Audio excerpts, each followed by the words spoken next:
Wabarakatuh. Alhamdulillah alladzi 'allama bil qalam 'allamal insana ma lam ya'lam. Asyhadu an la ilaha illallah wahdahu la syarikalah wa asyhadu anna Muhammadan 'abduhu wa rasuluhu la nabiyya ba'da. Raditu billahi rabba wa bil islami dina wa bi Muhammadin nabiyya wa rasulah. Allahumma inni as'aluka rizqan thayyiban wa ilman nafi'an wa amalan taqabbala. Bapak Ibu para jamaah pengajian Ahad pagi pimpinan cabang Muhammadiyah Manyar, pimpinan ranting Karangrejo baik Muhammadiyah maupun Aisyah, mari kita bersama-sama tidak henti-hentinya untuk senantiasa berucap syukur kehadirat Allah Subhanahu wa taala karena sampai dengan pagi ini kita masih diberi kesempatan oleh Allah untuk bertemu muka bermuajahah di masjid yang insya Allah penuh dengan barokah dari Allah Subhanahu wa taala. Mudah-mudahan pertemuan kita pada pagi ini mendatangkan keberkahan untuk kita semua. Mudah-mudahan apa yang kita kaji pada pagi ini mendatangkan hidayah untuk kita semua. Sholawat dan salam mudah-mudahan tetap terlimpah pada junjungan Nabi besar Muhammad SAW yang telah membimbing umat manusia dari zaman gelap ke zaman yang terang, dari zaman biadab menuju zaman yang beradab. Dan mudah-mudahan kita yang hadir di majelis ini dan keluarga kita di rumah termasuk hamba-hamba yang senantiasa mendapatkan hidayah dari Allah Subhanahu wa taala agar kehidupan kita selamat dan bahagia dunia, selamat dan bahagia pula nanti kita di akhirat. Bapak sekalian, kiranya Allah Subhanahu wa taala telah mengabulkan doa-doa kita yang kita ucapkan 2 bulan sebelum datangnya Ramadan. Nanti diperhatikan baik-baik ya. 2 bulan sebelum datangnya Ramadan, Rasulullah telah berdoa. Dan doa itu diabadikan dalam kitab hadis Musnad Ahmad, hadis nomor 2228. Disitulah sabda Rasul diabadikan. An Anas bin Malik qala kana Nabi sallallahu alaihi wasallam idza dakhala Rajab qala Allahumma barik lana fi Rajab wa Sya'ban wa barik lana fi Ramadan. Dalam riwayat Baihaqi redaksinya sama, tapi dengan akhiran yang berbeda, wa balighna Ramadan. Jenenge ngaji tak buka ke kitab ya. Ini Kutubut Tis'ah, kitab 9 hadis. Kitabnya namanya kitab Musnad Ahmad. Ini ya. Bapak sekalian,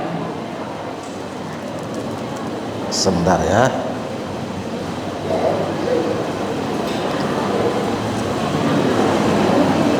Nah ini Pak, ngaji begini nih Pak, iso nangis Pak, sebab gak iso muni ya, iso nangis sebab gak iso muni. Pak, kitab yang saya buka ini kitab hadis Musnad Ahmad. Di situ Pak, Rasulullah bersabda, diabadikan sabda Rasulullah dari sahabat Anas bin Malik. Ia mengatakan, Pak, Anas bin Malik itu seorang sahabat yang pernah ngenger, pernah ngawulo kepada Nabi 10 tahun di kota Madinah. Dia paham betul apa yang dilakukan oleh Nabi, dia paham betul apa yang diucapkan oleh Nabi. Nabi Muhammad 2 bulan sebelum datangnya Ramadan, dia berdoa kepada Allah, Allahumma barik lana fi Rajab wa Sya'ban wa barik lana fi Ramadan. Ya Allah, berkahilah kami di bulan Rajab dan Sya'ban. Berkahi pula kami ya Allah di bulan Ramadan. Hadis ini unik karena Nabi Muhammad menyebutkan nama 3 bulan berturut-turut, salah satu mutawaliyat. Pak, saya mengajak jenengan berpikir ya. Ngaji itu berpikir. Rembulan berputar mengelilingi bumi, memunculkan kalender Hijriah. Bumi berputar mengelilingi matahari, memunculkan kalender Miladiyah. Kalau rembulan berputar mengelilingi bumi, bumi berputar mengelilingi matahari, mataharinya diam atau berjalan? Kula ulangi malih. Iki cara Surabayaan ya, cara Surabayaan. Nek rembulan niku berputar ngelilingi bumi, bumi berputar mengelilingi matahari. Pertanyaannya, srengenge ku mandek atau mlaku? Oh, jawab mandek. Pak, disinilah perlu kita berinteraksi dengan Quran. Matahari itu berjalan, bulan berjalan, bumi berjalan, matahari juga berjalan. Sapa sing ngandani? Gusti Allah. Wasyamsu tajri li mustaqarril laha, dzalika taqdirul azizil alim. Dan matahari itu berjalan li mustaqarril laha, di atas relnya, di atas garis edarnya. Iki Quran surat Yasin. Lah wong Muhammadiyah gak tahu Yasinan. Gara-gara gak tahu Yasinan. Bapak sekalian, maka perlu kita mengadakan transformasi keilmuan menggunakan interkoneksi keilmuan supaya kita paham sumbernya dari Al-Qur'an. Ya. Nah, di dalam Al-Qur'an, Pak ngapunten lho nggih, mangke ndak apa-apa dicatat ayat dan suratnya, ndak apa-apa ya. Di dalam Al-Qur'an wonten surat namanya surat At-Taubah. Ayat 3:6. Jenengan tinggal 3:6, 3:9 nggih. Begitu Allah menciptakan langit dan bumi, Allah menetapkan bersamaan dengan penetapan waktu. Setahun itu ada 12 bulan. Dan 4 bulan dipilih oleh Allah, bulan yang dimuliakan oleh Allah. At-Taubah menggunakan istilah arba'atul hurum, 4 bulan yang dimuliakan. Hadis Nabi dalam Sahih Bukhari menyebutkan 4 bulan itu adalah Dzulqa'dah, Dzulhijjah, Muharram, Rajab. Rajab itu bulan yang dimuliakan oleh Allah. Bapak sekalian, ternyata kemuliaan Rajab ini menjadikan Rajab dipilih oleh Allah untuk turunnya peristiwa sholat wajib yang 5 waktu. Peristiwa Isra Mi'raj. Isra Mi'raj itu ada pada bulan Rajab. Diingat-ingat Pak. Ini kok rame ini mana ya? Guys, repot musuh mak-mak. Pak, Rajab itu bulan diturunkannya perintah sholat yang 5 waktu. Setiap waktu dan setiap tempat, jika ada hubungan dengan sholat, maka waktu dan tempat itu diberkahi oleh Allah. Rajab bulan diturunkannya perintah sholat, maka Rajab diberkahi oleh Allah. Sehingga Rasulullah menyebutkan Allahumma barik lana fi Rajab. Ya. Diingat-ingat, setiap waktu, setiap tempat yang ada hubungan dengan sholat, maka waktu dan tempat itu diberkahi oleh Allah. Rumah-rumah tempat tinggal jenengan, jika jenengan gunakan untuk berinteraksi dengan Allah, berkomunikasi dengan Allah dengan wujud sholat, insya Allah rumah tempat tinggal jenengan pun akan diberkahi oleh Allah. Wujud rumah yang diberkahi, penghuni rumah merasa damai, merasa tenang, merasa kerasan, betah di rumah. Karena rumah itu banyak keberkahannya. Berhati-hatilah jika kita punya anak tidak betah di rumah. Senengane nang warung. Senengane nang ngene apa? Ya warung-warung kopi. Alasannya enak Pak nang kono, akeh ono wifi-ne. Pasangan wifi nang omah, anak tetep nang warung. Ya. Itu artinya anak jenengan tidak betah di rumah. Berhati-hatilah. Mengapa itu bisa terjadi? Bisa jadi rumah jenengan jarang dilaksanakan sholat-sholat sunnah di situ. Ij'alu min sholatikum fi buyutikum wala tattakhiduha qubura. Tegakkan sebagian sholat-sholat sunnahmu di rumah. Jangan jadikan rumah kalian seperti kuburan. Berhati-hatilah Pak, jika kita punya istri tidak betah di rumah,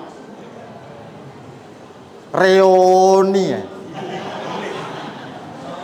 Hati-hati ya. Saiki subhanallah, tiap tingkatan sekolah reuni, SMP reuni, SMA reuni, ya PAUD reuni. Bojo sampean gak tanang omah, berhati-hatilah. Ibu-ibu juga harus hati-hati jika kita punya suami tidak betah di rumah. Mangane nang warung. Ya, hati-hati ya, hati-hati. Balik pada masalah. Setiap tempat dan waktu, jika di situ ada kaitannya dengan sholat, maka waktu dan tempat itu diberkahi oleh Allah. Wa Sya'ban, dan bulan Sya'ban. Ada apa dengan bulan Sya'ban? Saya hanya berharap kepada Allah, mudah-mudahan yang hadir di masjid ini semuanya bisa umroh, bisa haji. Sing amine banter budal dhisik. Nah, ngono ya. Salah sampean dhewe, lapo ngundangmu balik Surabaya. Surabaya anae ya. Pak, dulu Rasulullah hijrah dari kota Mekah ke kota Yatsrib. Dulu tidak ada Pak, Madinah itu. Sing ono Yatsrib. Ya. Begitu Rasulullah pindah ke kota Yatsrib, Yatsrib dirubah namanya menjadi Madaniyah. Madaniyah itu bahasa Arab. Coro Indonesia, kota berperadaban. Biasa Pak, Madaniyah menjadi Madinah. Kaya dene Jayakarta dadi Jakarta, itu biasa. Begitu Rasulullah pindah dari kota Mekah ke kota Madinah, Pak, 16 bulan Rasulullah kalau sholat menghadapnya ke utara. Sebab kiblatnya Masjidil Aqsa di Palestina. Dadi nek kene ke Madinah, Palestina di utara, ngadepe ngalor. Ya. Tapi kalau sekarang Pak, jenengan umroh, kemudian jenengan ke Madinah, sholat sampean ngadep ngidul. sebab kiblat Masjidil Haram yang ada di Mekah Al-Mukarramah. 16 bulan Rasulullah sholat menghadap ke arah kiblat Masjidil Aqsa. Di pagi hari dia sholat. Para ahli tafsir hadis berbeda pendapat. Ada yang mengatakan Rasulullah lagi sholat duha di masjid, sebab pagi. Ada yang mengatakan Rasulullah lagi sholat tahiyatul masjid, sebab di masjid. Yang jelas sholatnya munfarid sendiri. Begitu rukuk menghadap ke arah Masjidil Aqsa, ngadep ngalor, datanglah waktu iktidal. Sami'allahu liman hamidah. Datanglah malaikat Jibril alaihissalam. Ya Muhammad, fawalli wajhaka syatral Masjidil Haram. Muhammad, hadapkan wajahmu ke arah Masjidil Haram. Al-Quran surat Al-Baqarah ayat 144. Seketika itu pula Rasulullah berputar. Rasulullah tidak membatalkan sholatnya, juga tidak memperbaharui sholatnya, langsung berputar 180 derajat, asalnya ngadep ngalor, ngadep ngidul. Beliau meneruskan sholatnya. Pak, peristiwa perubahan arah kiblat terjadi pada bulan Sya'ban. Setiap waktu dan setiap tempat, jika ada hubungan dengan sholat, maka waktu dan tempat itu diberkahi oleh Allah. Makanya Allahumma barik lana fi Rajab wa Sya'ban. Masjid tempat Rasulullah sholat itu sekarang masih berdiri tegak. Masjid itu namanya Masjid Qiblatain di Madinah. Dados mangke menanjenengan ten Madinah wonten masjid namanya Masjid Qiblatain. Qiblatain itu cara Arab, cara Indonesia dua arah kiblat. Sebab disitulah Rasulullah melaksanakan satu sholat dengan menghadapkan wajahnya kedua arah kiblat, ke Masjidil Aqsa juga ke Masjidil Haram dalam satu sholat. Makanya nanti kalau kemudian disebutkan Allahumma barik lana fi Rajab wa Sya'ban, itu ada sejarahnya. Ya, mengapa kemudian Rasulullah menyebutkan nama dua bulan itu? Wa barik lana fi Ramadan, dan berkahi pula kami Allah di bulan Ramadan. Bulan Ramadan bulan penuh berkah. Sebab apa? Sebab di dalam Ramadan itu ada sholat khusus yang nama sholatnya pun diberi atau diikat dengan nama Ramadan. Dialah Qiyamul Ramadan. Sangat disayangkan Pak, Qiyamul Ramadan sekarang tidak populer. Yang populer adalah tarawih. Ya, ini perlu dijelaskan Pak. Kalau Qiyamul Ramadan itu bahasa hadis, bahasa yang terucap lewat lisan Rasulullah SAW. Man qama Ramadhana imanan wa ihtisaban ghufira lahu ma taqaddama min dhanbi. Sapa wong sing Qiyamul Ramadan penuh dengan iman kepada Allah, berangkatnya hanya iman kepada Allah, wahtisaban, dan hanya berharap kepada Allah, ghufirlahu ma taqaddama min dhanbi, monggo dosa-dosane diampuni dari Gusti Allah. Itu bahasa hadis. Ya. Begitu Rasulullah meninggal dunia, begitu Abu Bakar meninggal dunia, ternyata Qiyamul Ramadan beralih. Istilah saya diganti, duduk Qiyamul Ramadan tapi tarawih. Tarawih itu Pak bahasa fikih. Ya, ono bahasa hadis, ono bahasa fikih. Lah nek wis bicara fikih ngapunten mesti banyak perbedaan. Ana sing traweh papat telu. Ya. Ana sing trawehe 2 iki ana. Ana sing 2 1 iki ana. Ana sing gak salat ya ana. Ya. Kalau kita sudah bicara tentang fikih, mesti nanti ada perbedaan.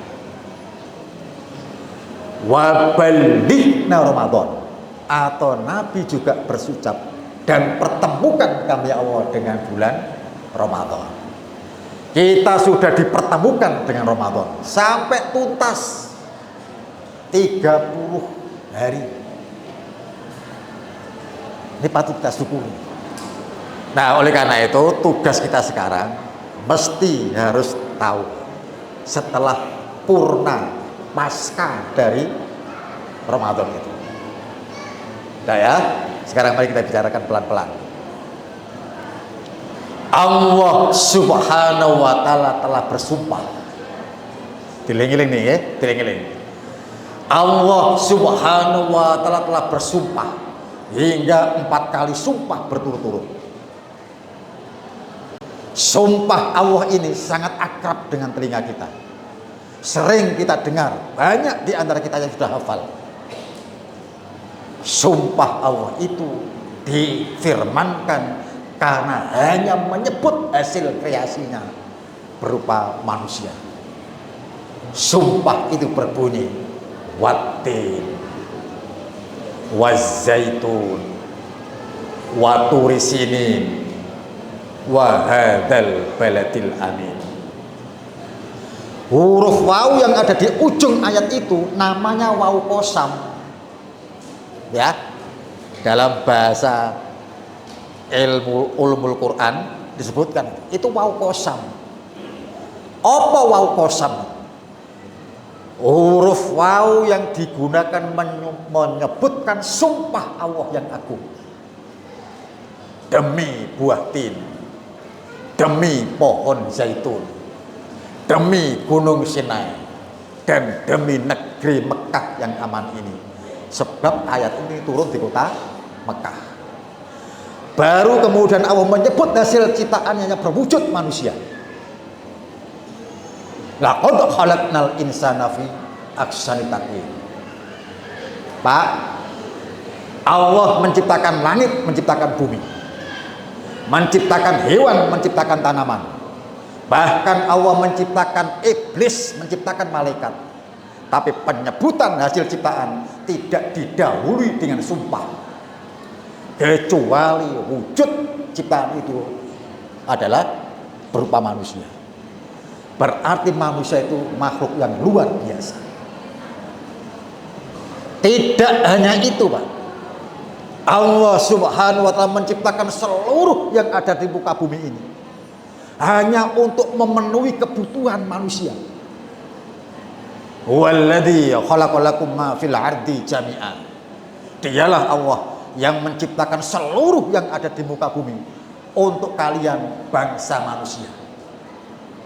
Dhamir mukhatab ayat ini wong sing diajak ngomong ini yaitu wujudnya wujud manusia. Semua yang tercipta di muka bumi hanya untuk memenuhi kebutuhan manusia. Tapi kita mesti paham, Pak. Ya. Ada ayat lain yang menjadikan irtibat fil makna. Kalau Muhammad Rashid Ridho dalam tafsir Al-Manar menyebutkan ada munasabah.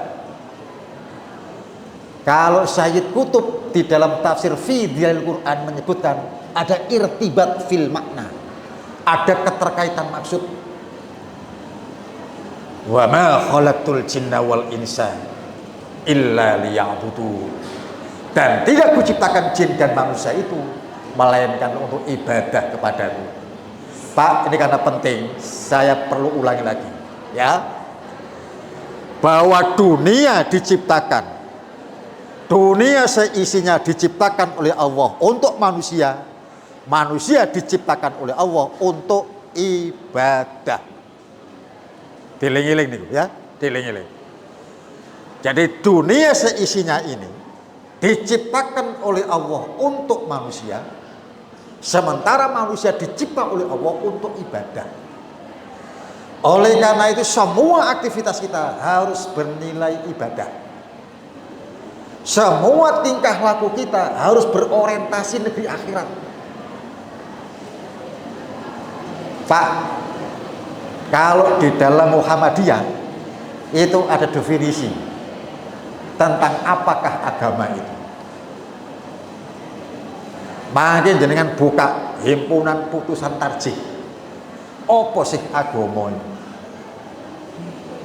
Di situ disebutkan, Pak, agama dalam hal ini Islam adalah semua yang tercantum di dalam Al-Quran dan setiap hal yang tersebut dalam hadis-hadis yang makbulah, sunnah makbulah, berisi perintah, larangan, kabar untuk kebahagiaan manusia dunia akhirat. Maka disitulah arti agama. Jadi kesimpulannya apa? Setiap yang tercantum dalam Al-Quran itu menjadi urusan agama. Ya, saya sering mengulang-ulang kata supaya apa? Supaya jenengan lebih ingat akan hal ini. Semua yang tercantum dalam Al-Quran itu urusan agama. Kalau jenengan ditanya orang, Pak, lapo sampean kok mangan bareng? Untuk apa jenengan makan? Jawabnya kira-kira apa? Nek sama ditakoni tiyang, Pak, napa kok jenengan nedo? Lapo sampean kok dahar? Jawabnya napa? Supaya wareg, karena lapar. Pak, kalau jawaban jenengan itu berarti makan itu urusan isi perut, bukan urusan agama. Padahal dalam Al-Quran disebutkan, Pak, kulu washrabu wa la tusrifu, makan dan minumlah, jangan berlebihan. Ini firman Allah dalam Quran surat Al-A'raf ayat 31. Yang tersebut dalam Al-Quran berarti urusan agama. Karena ini makan dan minumlah, jangan berlebihan. Berarti makan dan minum itu urusan agama, bukan semata-mata urusan isi perut. Makanya nanti kalau jenengan ditanya orang, jangan menjawab, lapo sampean kok mangan? Aku lesu. Berarti itu urusan isi perut, bukan urusan agama. Urusan selera, bukan urusan agama. Maka jawablah dengan tujuan yang jelas. Pak, saya makan supaya badan saya kuat untuk beribadah. Nah, tujuannya jelas, orientasinya negeri akhirat. Saya makan supaya badan saya kuat untuk beribadah. Kalau jenengan hanya sekedar menjawab, aku makan sebab lesu, berarti urusan isi perut. Mari mangan wareg, mari wareg, terus ngantuk. Sebab di dalam hukum termodinamika kedua disebutkan di situ, energi tubuh satu kesatuan. Begitu makanan masuk, butuh energi untuk mengolah makanan itu. Maka energi yang ada di otak, energi yang ada di tangan, di kaki, semua ngumpul di perut untuk mengolah makanan. Sehingga daerah begitu wetenge wareg ngantuk, sebab seluruh energinya berpusat pada perut untuk mengolah sari-sari makanan ini. Nah ya, oleh karena itu Bapak sekalian, sekarang mari kita bicarakan tentang kemuliaan manusia tadi. Manusia itu, Pak, dimuliakan pada saat hidup, dimuliakan pula pada saat orang itu sudah mati sekalipun.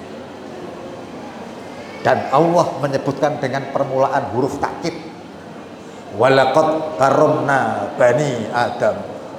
dan sungguh akan kami muliakan anak-anak cucu Adam. Tegese menungso dimuliakan. Tugas kita sekarang adalah menjaga kemuliaan martabat manusia. Jangan martabat manusia yang sudah dimuliakan oleh Allah jatuh menjadi martabat yang hina. Maka disitulah memunculkan ayat yang berbunyi, "Dzuribat alaihimudillatu ainama thuqifu illa bihablum minallah wa hablum minan nas." Akan ditimpakan kepada setiap manusia di mana saja mereka berada. Maka dilihat Al-Qur'annya surat Ali Imran ayat 112. Ya. Akan ditimpakan kehinaan. Menjadi hina manusia itu di mana saja mereka berada. Kecuali dia menjalin hubungan baik dengan Allah dan menjalin hubungan baik antar sesama manusia.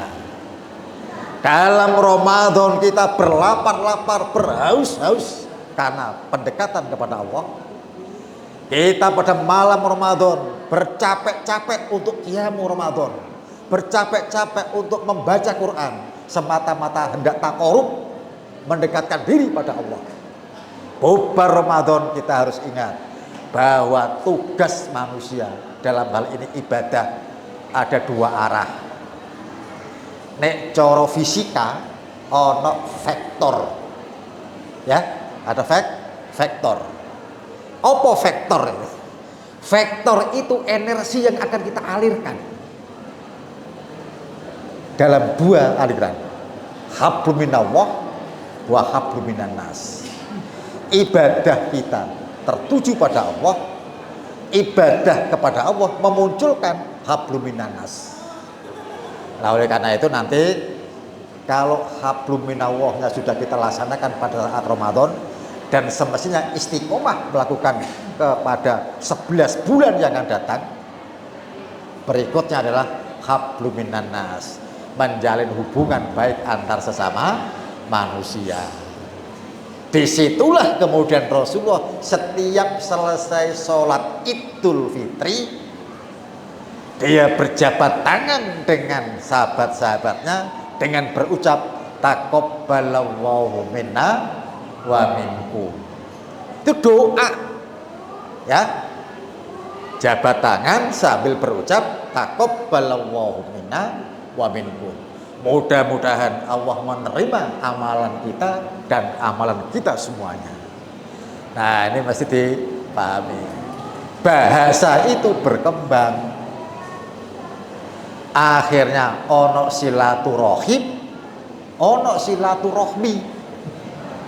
Ono wong takon, "Pak, sing bener ku silaturahim utawa silaturahmi?" Sampe takone ngono jawabe apa? Karo-karone padha benere. Ya. Kalau bahasa Arab silaturahim. Sila itu hubungan, rahim itu kasih sayang.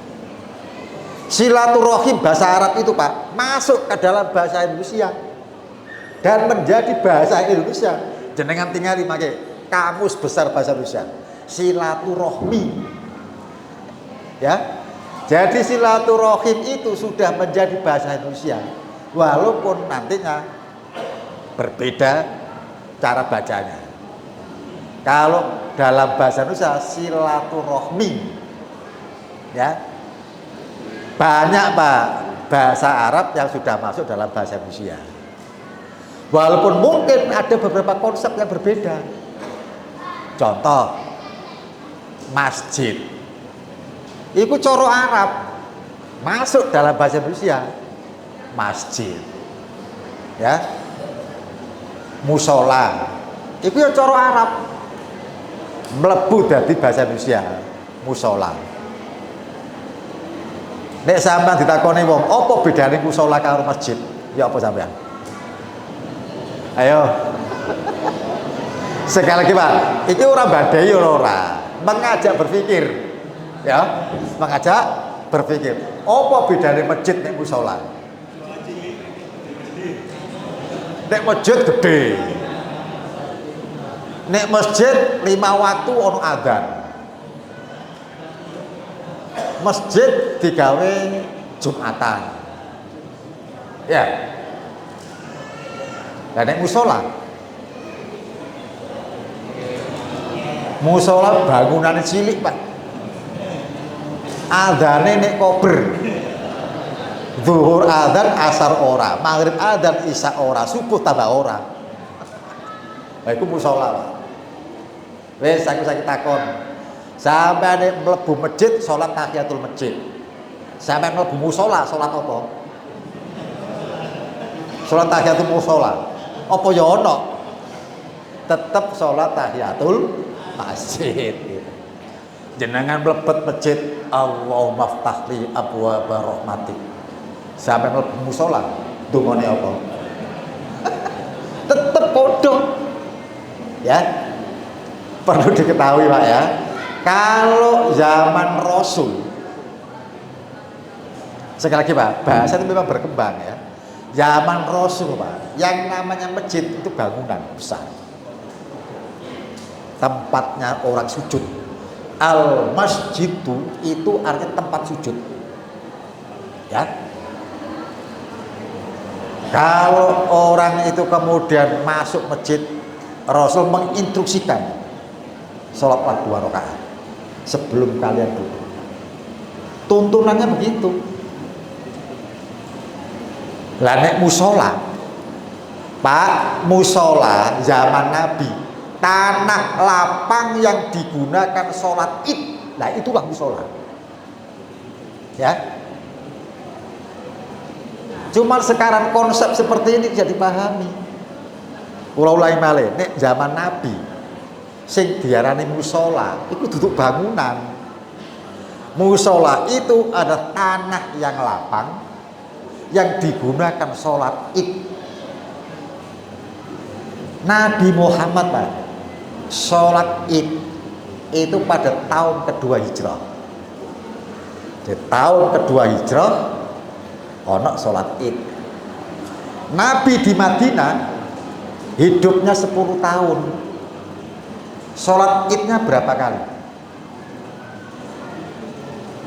Berpikir, Pak ya. Sholat id itu turunnya tahun kedua hijrah. Rasulullah SAW begitu hijrah ke Madinah 2 tahun baru ada sholat id. Sementara Nabi hidup di Madinah 10 tahun. Berapa kali Rasulullah sholat id? Berapa? 8 16. Kok 8? Sholat id pindho setahun itu. Oke, ini lho, gak berpikir. Aku balik ngomong, senengan tak jauh berpikir, ya. Mosok kok lali. Sholat id setahun ping pindho. Makanya nanti belasan kali Rasulullah sholat id. Hanya sekali sholat id di masjid. Itu pun karena hujan.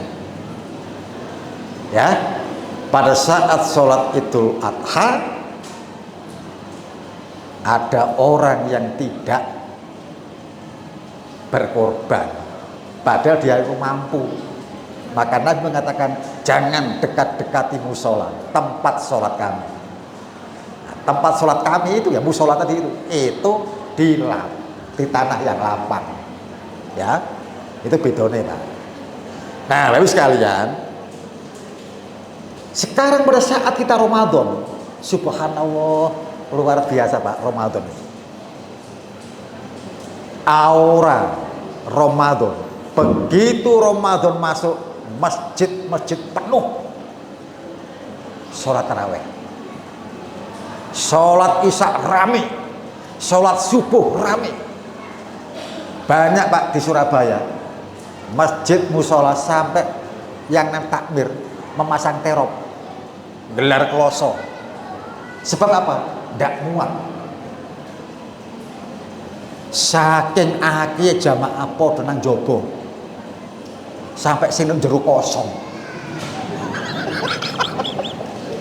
Ngisis. Ya, nek dikeki jaba tambah jero iki kosong. Sebab wong saiki kan ngono, njaluk sing ISIS. Mlebu masjid langsung doleki cagar. Pak, maaf ya, ini hasil penelitian lah. Ini hasil penelitian ya. Pada saat saya jadi ketua Korps Mubalik Muhammadiyah Surabaya, Pak, ini maaf, ini keliru nih Pak. Saya sekarang ketua Tarjih Pak. Periode sekarang saya ketua Tarjih. Periode yang lalu ketua Korps Mubalik Muhammadiyah. Ya nggak apa-apa, ya nggak apa, sekedar tahu saja. Pak, saat saya jadi ketua Korps Mubalik Muhammadiyah, masjid-masjid tak datang, masjid Muhammadiyah se-Surabaya tak datang, masjid musola bahkan masjid dalam binaan Muhammadiyah bisa data semua. Ada masjid yang unik, hanya satu-satunya masjid Muhammadiyah. Apa itu uniknya? Takmirnya Pak, luar biasa. Mengangkat petugas khusus. Untuk apa? Untuk berdiri di depan pintu masjid. Luar biasa Pak. Setiap ada orang yang masuk masjid ditonton. Nek mlebune nganggo sikil kiwa dhisik kongkon balik. Jadi tugasnya nontok sikile wong, ya. Pokoknya melebu sikil kiwa dhisik kongkon balik. Melebu tanpa doa suruh balik. Di pintu masjid Pak ono stiker, ya, ono stiker. Doa masuk masjid, tulisan bahasa Arab, cara macane terjemahe, tulis itu.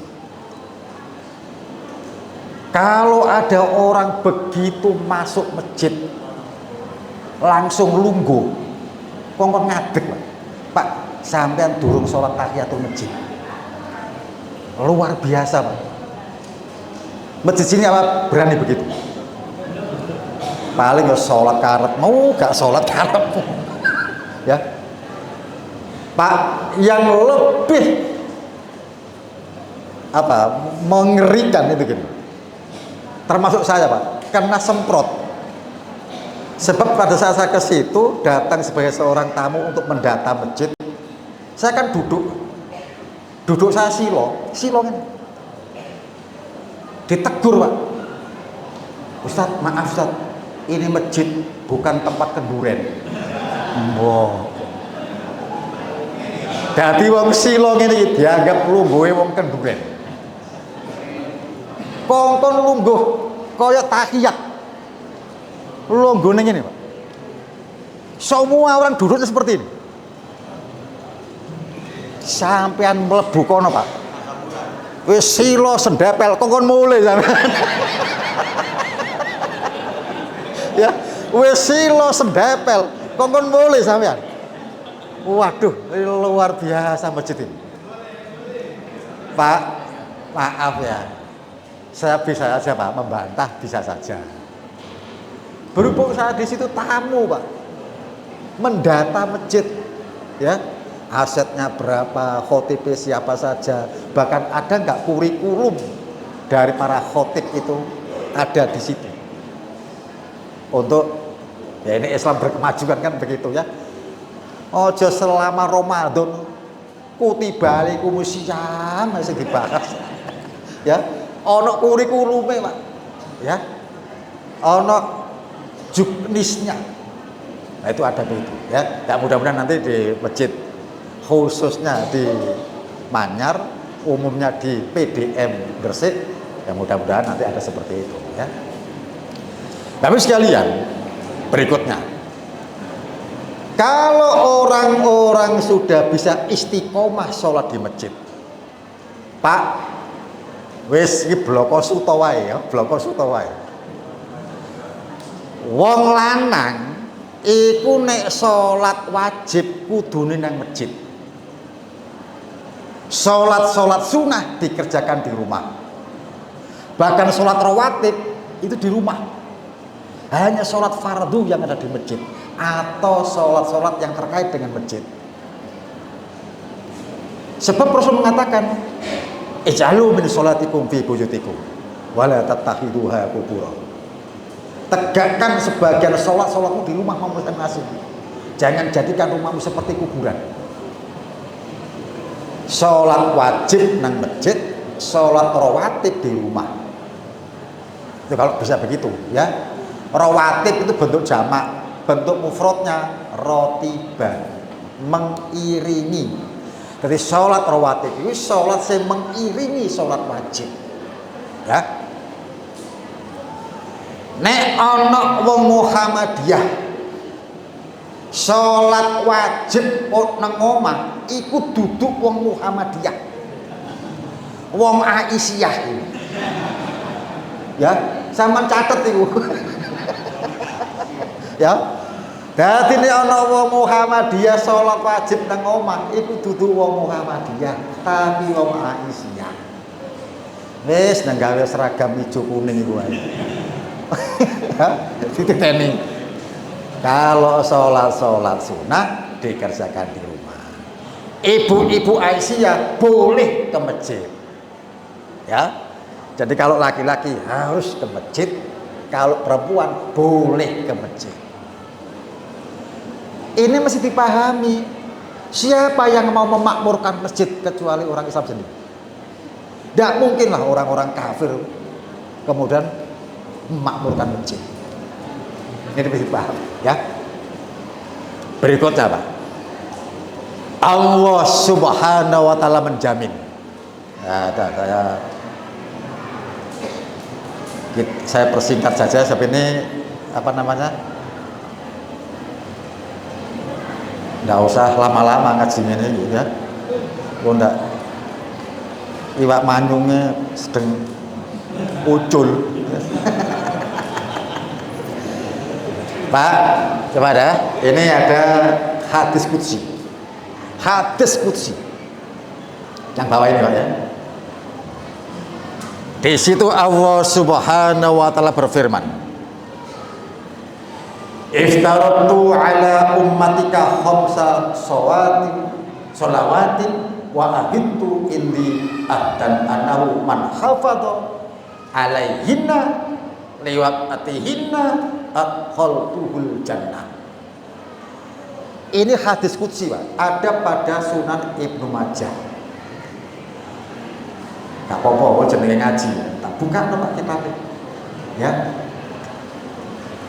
Ibnu Majah 1393 ya. Nah, Ibnu Majah. Berapa tadi?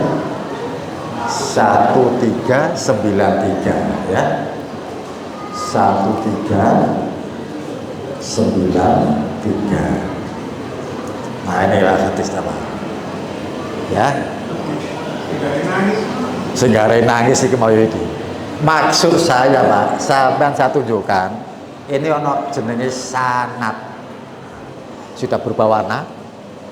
Saya klik di sini ada thoriqu riwayah. Jalan periwayatan hadis itu. Ya, kita klik. Sudah berubah ini. Kita klik. Nah, Pak, hadis ini, Pak, marfu. Marfu itu tegese sanate nyambung sampai Rasulullah. Ya, sanatnya nyambung sampai Rasulullah. Hadis qudsi ini memberitahukan kepada kita pesannya apa dari hadis itu. Nah, ya. Aku wajibkan bagi umatmu, dhamir ummatika, ka itu dhamirnya pada Nabi Muhammad. Dhamir mukhatab, wong sing diajak ngomong iku Nabi Muhammad. Iftaratu ala ummatika. Aku wajibkan bagi umat Muhammad untuk sholat 5 waktu. Aku berjanji pada diriku Muhammad. Jadi Allah berjanji pada dirinya sendiri bahwa siapa yang menjaga waktu sholat, menjaga kehusuan sholat, menjaga tumak ninah sholat. Apa janji Allah? Aku akan memasukkannya ke dalam surga. Jadi nis umur senja. Apa umur senja?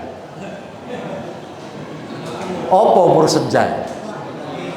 Kalau senja itu dihubungkan dengan matahari, waktu senja adalah waktu yang matahari dekat dengan tenggelam. Nek senja itu diukur karo umur, dikaitkan dengan umur yang senja itu adalah umur yang sudah mendekati kematian. Nabi dawuh, umur umatku itu hanya berkisar 60 sampai 70 tahun. Tak tontok nang kene iki. Ketokane akeh sing senja. Ya. Wis antara 60 sampai 70 tahun. Nek wis umur senja ngene iki, Pak. Wis aja sampai ana salat 5 waktu bolong-bolong. Ya. Jangan sampai ada di antara kita meringankan sholat. Ojo sampai ono sholat duhur wis cedek karo asar. Ojo sampai ono sholat asar cedek sholat maghrib. Ojo ono sing sholat subuh mendekati duhur. Ya. Wis nang dilereni ojo sampai sholat 5 waktu bolong-bolong. Sebab sholat 5 waktu itu, Pak, siapa yang menjaganya, Allah menjamin dengan surga. Hadis ini, Pak, hadis qudsi, firman Allah. Ada kisah. Kisah ini terinspirasi dari ayat yang ke-42 Quran surat Al-Mudaththir. Ana wong loro, lanang wedok bebojoan. Sing lanang ganteng, pinter, duwike akeh, loman. Bojone, Pak, ayu, pinter, tur metengan. Ya. Anaknya banyak, pinter-pinter, cerdas-cerdas. Rezekinya, Pak, tidak hanya cukup, lebih dari cukup, alias dia kaya raya. Sing lanang ganteng, pinter, cerdas, duwike akeh, loman. Ya. Sing wedok ya wayu, anaknya akeh, pinter-pinter, gati-gati. Sampai tetangga keliling rumah itu mengatakan, iku lho wong urip nang surga donya. Subhanallah, Bapak Ibu sekalian, takdir Allah berlaku. Dua suami istri ini tewas kecelakaan pada saat dia bepergian. Kedua-duanya meninggal. Pak, dari kedua orang ini, laki-laki perempuan ini, ditakdirkan oleh Allah yang masuk surga itu yang perempuan. Sing lanang mlebu neraka. Karena yang perempuan ini sangat cinta pada suaminya, dia berdoa kepada Allah. Ya Allah, aku bersyukur kepadamu saat saya hidup di dalam dunia yang fana itu. Saya berbahagia dengan suami hamba, dengan anak-anak hamba. Kami pun telah kau beri rezeki yang lebih dari cukup. Dan saya bersyukur sekarang sebab kau telah memasukkan aku ke dalam surga-Mu. Izinkan aku ya Allah untuk mencari suami hamba agar kami hidup lebih bahagia dalam surga ini. Izinkan kami mencari suami hamba di dalam surga ini. Dolai Pak nang surga. Ora nemokno bapak. Ora nemokno bojone. Nanti wong iki. Dolai nang manyar gak ono, dolai nang sembayat ra ono, ya.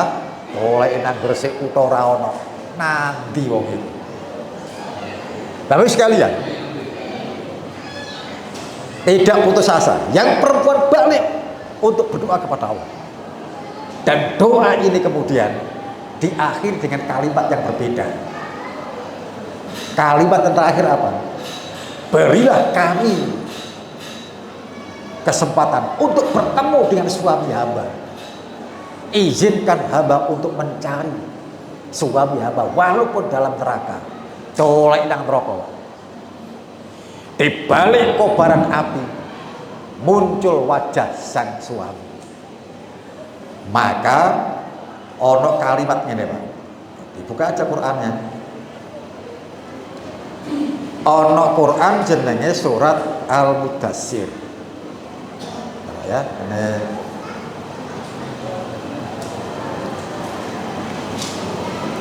Quran surat Mudassir. Ya. Ayatnya ayat 42. Ya. Masalakukum fisyakor. Pertanyaan ahli surga kepada ahli neraka. Masalakukum fisyakor. Mengapa kamu hidup dalam neraka sakor? Wahai suamiku, mengapa kamu hidup dalam neraka sakor? Qalu, suami dengan teman-teman suami yang ada dalam neraka itu menyatakan, lam naku minal musallin.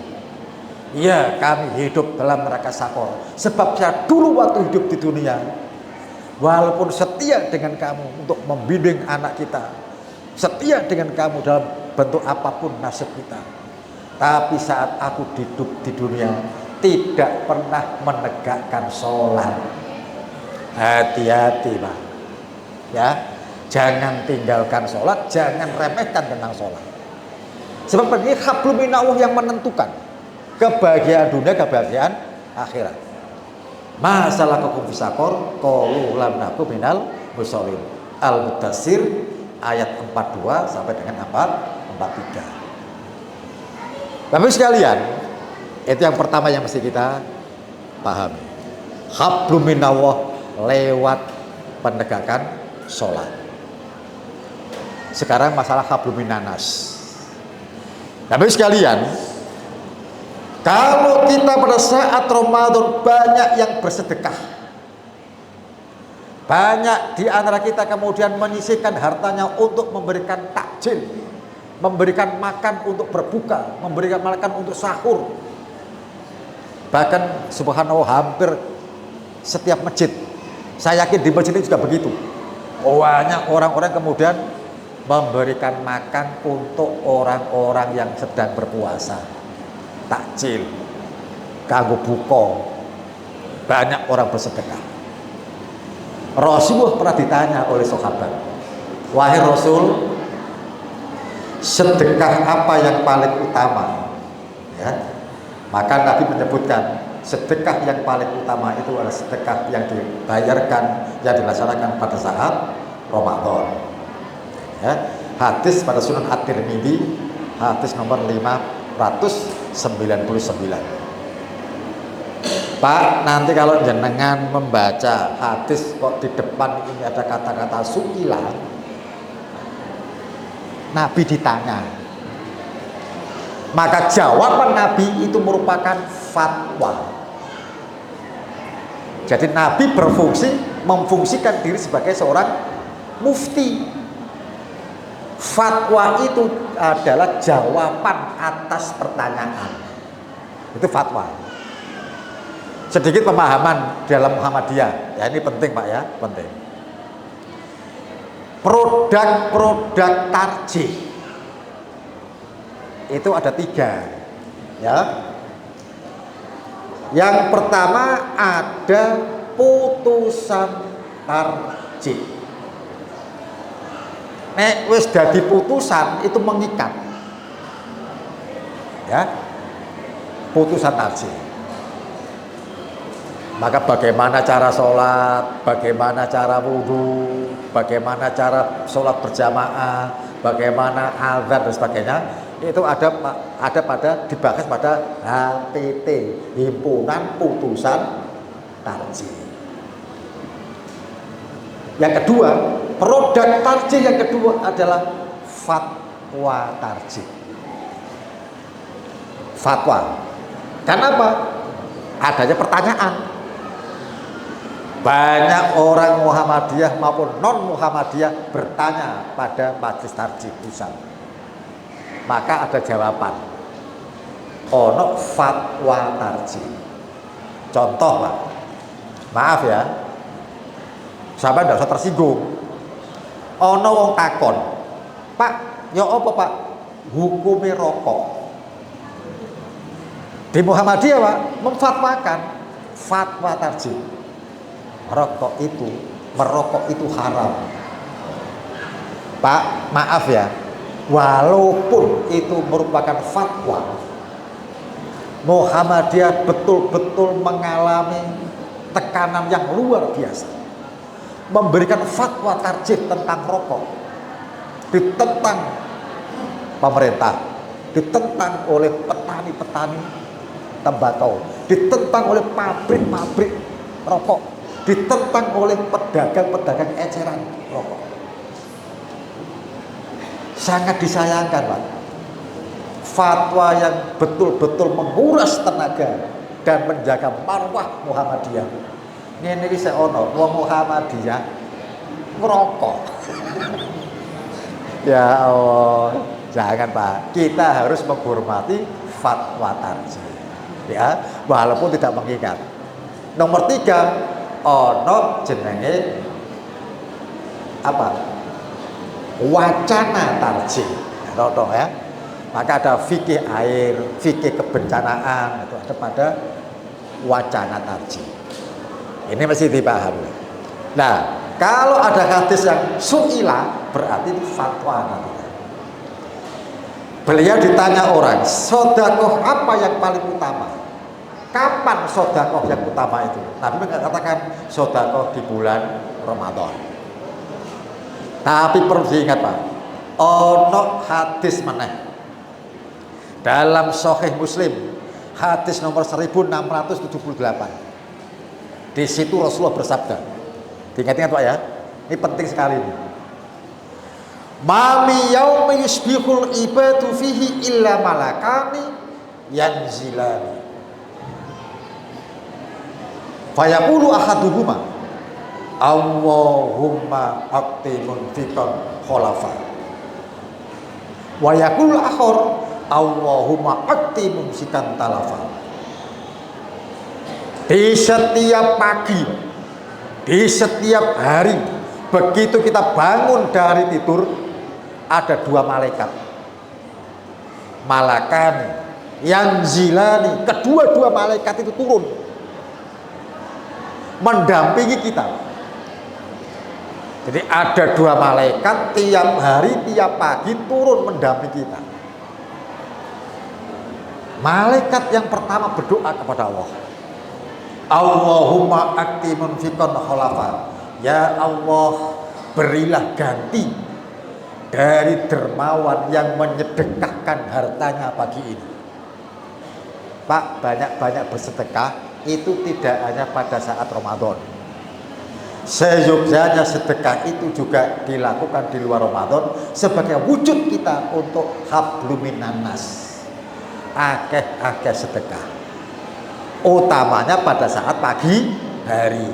Bukanlah hari baru kita dengan bersedekah sebelum kita melaksanakan aktivitas-aktivitas yang lain. Bagi seorang guru sebelum berangkat ngajar, bersedekahlah dulu. Ya. Bagi seorang gojek sekalipun, tukang ojek sekalipun, sebelum mencari penumpang, bersedekahlah dulu. Bagi seorang dokter sebelum sibuk merawat pasien-pasiennya, bersedekahlah dulu. Bukan hari baru kita dengan bersedekah di tiap pagi, di tiap hari. Makanya Bu, non saya Bu, biasanya ibu-ibu lebih tekun. Di rumah Bu, sediakan kaleng, ya, sediakan kaleng. Tiap pagi begitu kita bangun, apakah nanti sebelum melaksanakan sholat subuh ataupun setelah sholat subuh, masukkan uang ke dalam kas kaleng itu. Ojo akeh-akeh 2.000 ae. 2.000 bendino 2.000. Nek sampean kepengen akeh, pengno jumlahe wong sing nang omah kono. Bapak anake telu, wong 5. Pengno 2000, 10.000. Tiap pagi, tiap hari kita bersedekah di situ. Engko nek wis 4 wulan, wis 6 wulan dibuka. Berikan kepada tetangga-tetangga kita yang mungkin ekonominya jauh dari kata cukup. Ono tangga sampeyan anake sekolah sepatu jebol gak ganti-ganti. Pak, belikan sepatu melalui uang tadi. Ojo dibuka digawe blonjo dhewe. Iku jenenge nyelengi sampeyan. Ya. Dibuka, diberikan kepada orang-orang fakir miskin. Kalau itu tidak kita lakukan, fayaqul akhor, maka malaikat kedua akan berdoa kepada Allah. Apa doanya? Allahumma ati mumsikan talafan. Ya Allah, musnahkanlah harta si bakhil ini. Coba menakutkan. Kalau jenengan tidak membuka hari baru dengan bersedekah, maka malaikat kedua akan berdoa kepada Allah. Ya Allah, musnahkanlah harta si bakhil ini. Musnah apanya? Musnah keberkahannya. Insya Allah Pak, kalau jenengan bersedekah, sedekah itu wonten kali, wonten sedekah materi, wonten sedekah non materi. Tutur-tutur apik itu sedekah. Tersenyum dengan orang lain juga bersedekah. Berucap salam juga sedekah. Sholat duha juga sedekah. Tetapi konotasi hadis ini Pak, sedekahnya berupa harta. Ini merupakan materi. Oleh karena itu, mari kita jalin silaturahim. Kita jalin persahabatan, kehangatan persahabatan, kehangatan bersilaturahim disebabkan di antara orang yang silaturahim itu melakukan sedekah. Sampai nyuguhi tamu ya sedekah, ya. Makanya nanti mari kita bersama-sama menjalin hubungan baik dengan Allah sekaligus menjalin baik dengan hubungan sesama manusia. Hablum minallah wa hablum minan nas. Disitulah inti daripada halal bihalal, ya Pak. Halal bihalal itu sebetulnya bahasa Arab yang salah sorofnya, grammarnya salah, ya. Halal itu bahasa Arab, bi bahasa Arab, halal juga bahasa Arab. Tapi kalau disebutkan halal bihalal, ora ono grammar bahasa Arab ngono ora ono, ya. Tapi ini sudah nama bahasa Pak. Bahasa itu berkembang kemana-mana menurut pemahaman setempat. Sekali lagi, ini adat, bukan syariat. Mari riyoyo jalur sepuro itu zaman Nabi gak ono. Ini adat yang tidak bertentangan dengan syariat. Di dalam kaidah usul fikih ada kaidah yang menyebutkan al-adatu muhakkamah. Adat itu bisa jadi hukum selama adat itu tidak bertentangan dengan syariat. Bisa dipahami gitu ya. Sebab sekarang banyak pula orang mengatakan, Pak, halal bihalal zaman Nabi ora ono Pak, di anak-anak no. Ini bukan ritual, ya.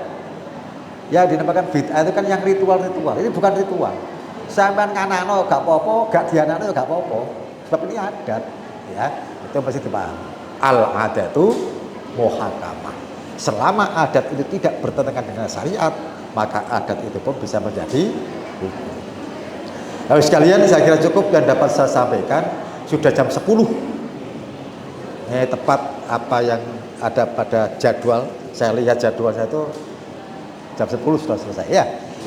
Kita akhiri pertemuan kita dengan berdoa. Mudah-mudahan Allah Subhanahu wa taala senantiasa mengabulkan doa-doa kita. A'udzubillahi minasyaitonirrajim. Bismillahirrahmanirrahim. Innallaha wa malaikatahu yusholluna 'alan nabi. Ya ayyuhalladzina amanu shallu 'alaihi wa sallimu taslima. Allahumma shalli 'ala Muhammad wa 'ala ali Muhammad walhamdulillahirabbil alamin. Ya Allah ya Rahman, ya Allah ya Rahim, ya Aziz ya Ghaffar, ya Alimul Ghaibi was Syahadah. Kami adalah hamba-hamba yang lemah, berkumpul bersimpuh di tempat ini ya Allah mengharap ampunan. Ya Allah ya Rahman ya Rahim, ampun dosa-dosa kami, ampun dosa-dosa kedua orang tua kami, kaum muslimin dan muslimat, baik yang sudah meninggal maupun yang masih hidup. Ya Allah ya Rahman ya Rahim, jadikanlah hati kami hati yang senantiasa mensyukuri akan nikmat-nikmat-Mu, hati yang senantiasa istiqomah beriman kepadamu. Ya Allah ya Rahman ya Rahim, jadikanlah diri kami, anak cucu kami sebagai hamba-hamba-Mu yang tetap dapat menegakkan sholat semata-mata hendak menyembah-Mu ya Allah. Ya Allah ya Rahman ya Rahim, berilah kami hidayah, berilah kami ilmu sehingga kami dapat mengetahui mana yang hak dan mana yang batil, dan berilah kami kekuatan untuk melaksanakan ajaran-ajaran-Mu. Ya Allah ya Rahman ya Rahim, jauhkanlah kami dari godaan setan yang terkutuk selama kami menjalani hidup di dunia yang fana ini. Ya Allah ya Rahman ya Rahim, perkenankanlah doa kami. Allahumma ighfir lil muslimina wal muslimat wal mu'minina wal mu'minat al ahya'i wal amwat bi rahmatika ya arhamar rahimin. Rabbana taqabbal minna innaka antas samiul alim wa tub alaina innaka antat tawwabur rahim. Rabbana la tuzigh qulubana ba'da idh hadaitana wa hab lana min ladunka rahmah innaka antal wahhab. Allahumma arinal haqqa haqqan warzuqna ittiba'ah wa arinal batila batila warzuqna ijtinabah. Rabbana atina fid dunya hasanah wa fil akhirati hasanah wa qina adzabannar. Subhana rabbika rabbil izzati amma yasifun wa salamun alal mursalin walhamdulillahirabbil alamin. Hasbunallahu wa ni'mal wakil, ni'mal maula wa ni'man nasir. Subhanakallahumma wa bihamdika asyhadu an la ilaha illa anta astaghfiruka wa atubu ilaik. Wassalamualaikum warahmatullahi wabarakatuh.